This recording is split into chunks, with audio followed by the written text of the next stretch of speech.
Ed Johann.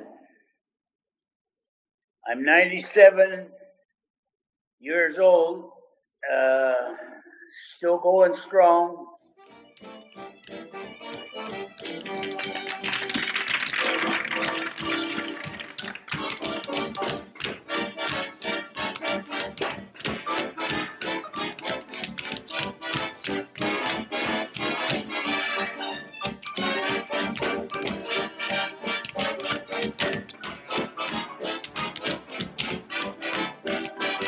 They put me into a motor launch, open motor launch.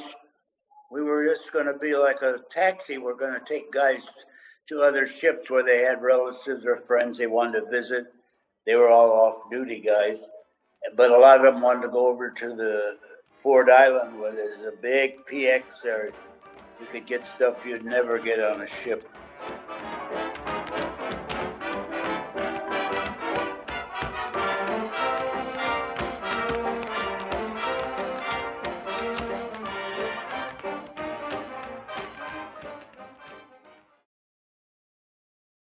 And we saw all this happening.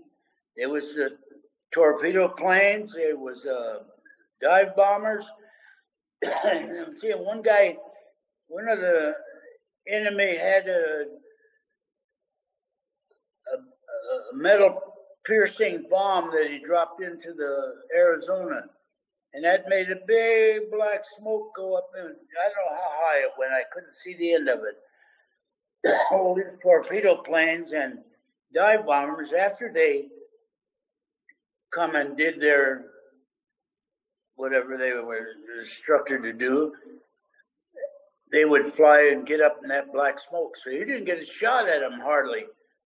They were just a few seconds. And the dive bombers come down out of the sun. And I remember we couldn't even see them. You could hear them, but you couldn't see them. They're coming with their back to the sun. Smart. And drop their bomb and fly up into that black smoke. It was just an instant that they would expose.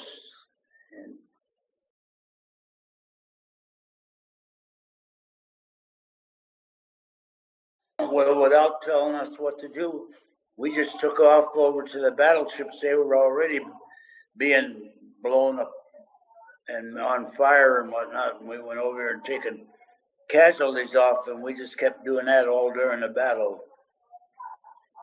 And when we'd pull up, the wounded guys, we'd get them in the boat, and guys that weren't wounded were jumping in too. Everybody was like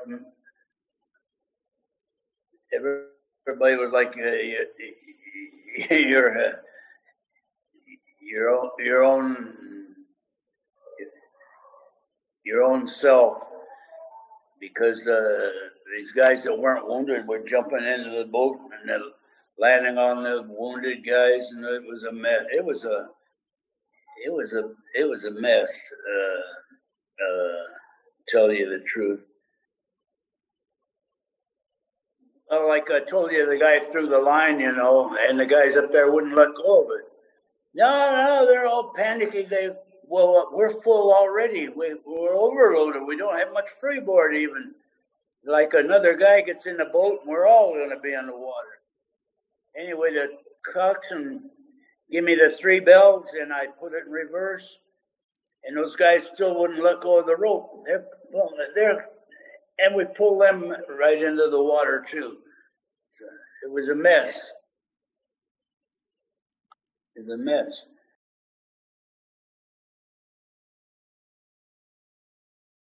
Then like I say, the boat's so loaded, and guys are hanging on the side, and we're going back to the hospital ship, and I'm holding on to 2 guys, and I can't hold them. I'm still that scrawny kid, and I'm going to lose them both. So I figure I'll let one go, and I can maybe 2 hands I can hold the other guy, which I did.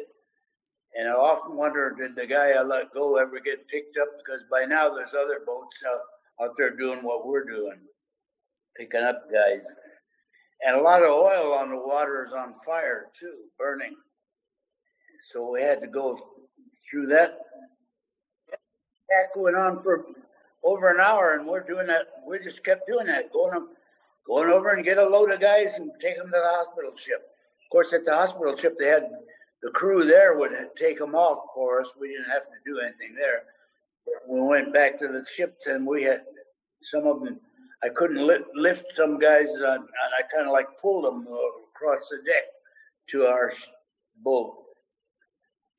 Yeah, some were injured and some were not injured. It was a mess. And then once in a while we'd see a guy hollering, waving his arms that's in an area that's surrounded with burning oil. Well, we went right in there and to get him. We didn't care about and smoke, choking on the smoke. Yeah, the guy could have succumbed several ways. You could drown, you could burn, you could choke on smoke. About the attack actually was about a little over an hour, but there was a lot of work afterwards. There was still guys in the water. There were still guys on the burning and exploding ships. I mean, you know, it wasn't like okay, it's over. Okay, everybody. Like in the movie. Yeah, well, on a hospital ship, I slept out on a deck at night because all the beds that were lower beds were taken over for injured guys. Yeah. That was not only for my bed, but all the crew. Any lower beds were all taken. So those guys had to sleep out on the deck or wherever they could find a place to sleep, yeah.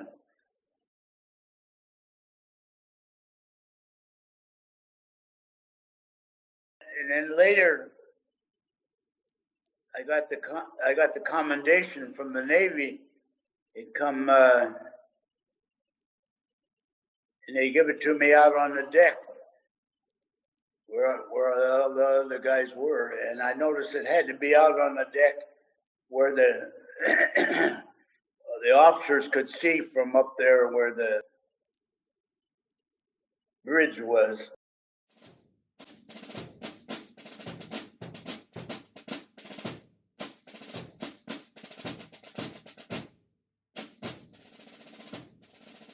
A commendation for service for Edward A. Johann for service during the Japanese attack on the U.S. Pacific Fleet, Pearl Harbor, Territory, Hawaii, December 7th, 1941.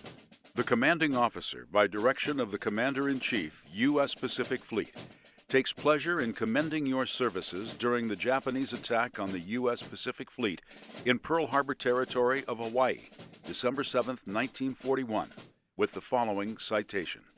For distinguished service of duty and extraordinary courage and disregard of your own safety during the attack of the U.S. Pacific Fleet in Pearl Harbor, Territory of Hawaii, by Japanese forces on December 7, 1941.